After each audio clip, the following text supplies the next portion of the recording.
السلام علیکم۔ اصل سکون اور راحت چاہتے ہو تو اپنے دل کی کثافتوں کو دور کرو۔ جس شخص کو خواہش نفس ورغلائی وہ سخت گمراہ اور بدکار ہے۔ نفس ایک سرکش ہے، اس کی اتنی ہی عزت کرو کہ آپے سے باہر ہو جائے اور بعد سے آزاد بنے۔ جس شخص کا نفس کریم اور بزرگ ہوتا ہے اسے دنیا حقیر اور ذلیل نظر آتی ہے۔ غصے کا مطلب یہ ہے کہ شیطان انسان پر عربہ پا لیا ہے، ایسے میں اسے بچنے کی سعی ہی جہاد اکبر ہے۔ جس عورت کے پاس تن ڈھانپنے کے لیے چند چتڑے میسر ہو ہرگز فحش قرار نہیں دی جا سکتی، لیکن وہ عورت فحش اور عریاں ہیں جو نمائش کی خاطر اپنے بلاؤزر میں سے چاتیوں کو باہر جھانکنے کی اجازت دیتی ہے۔ فقیرانہ پوشاک انسان کو غرور اور تکبر سے بچاتی ہے۔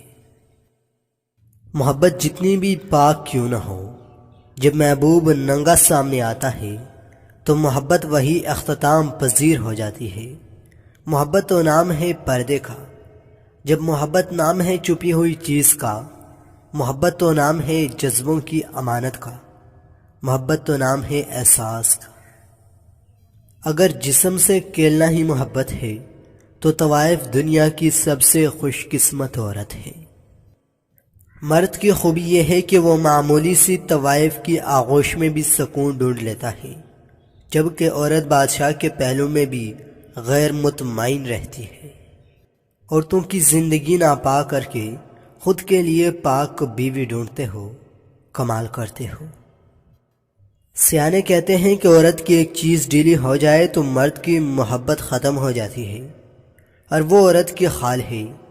جب عورت کی خال ڈھیلی ہو جاتی ہے تو مطلب کہ بڑھاپا آتا ہے، مرد محبت نہیں عشق کرنے لگ جاتا ہے۔ آپ کو موت یاد دلاتی ہے کہ جو بے مقصد دولت آپ نے ساری زندگی جمع کی وہ آپ کے کسی کام کی نہیں۔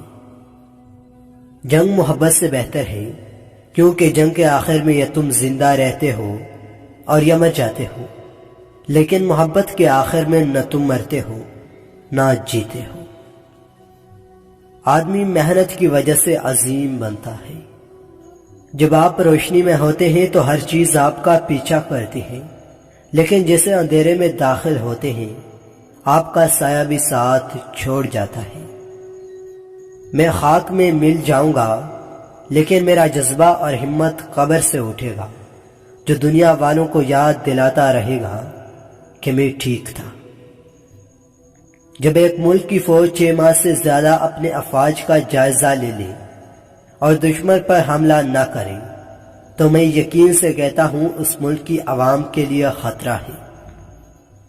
جو جوانی کے دنوں میں اپنا سہارا خود بنتا ہے وہی اپنے آنے والا مستقبل محفوظ بنا سکتا ہے۔ رکاوٹیں تسلیم کرنے کے لیے نہیں بلکہ صرف توڑنے کے لیے ہوتی ہے۔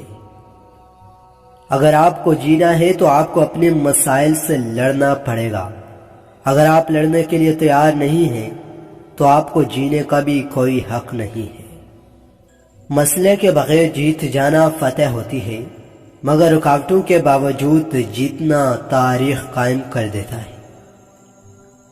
سوئی کے ناکے میں سے ایک اونٹ کے گزر جانے کی امید زیادہ ہے بجائے الیکشن میں کسی عظیم آدمی کے انتخاب کی۔ فیصلہ لینے سے پہلے 1000 بار سوچو، لیکن فیصلہ لینے کے بعد واپس مت بڑھو، چاہے 1000 پریشانیاں ہی کیوں نہ آئیں۔ مطالعہ کرنے اور سیکھنے کا اصول یہ ہے کہ جو اہم ہو وہ حاصل کر لو اور جو ضروری نہ ہو اسے بھول جاؤ۔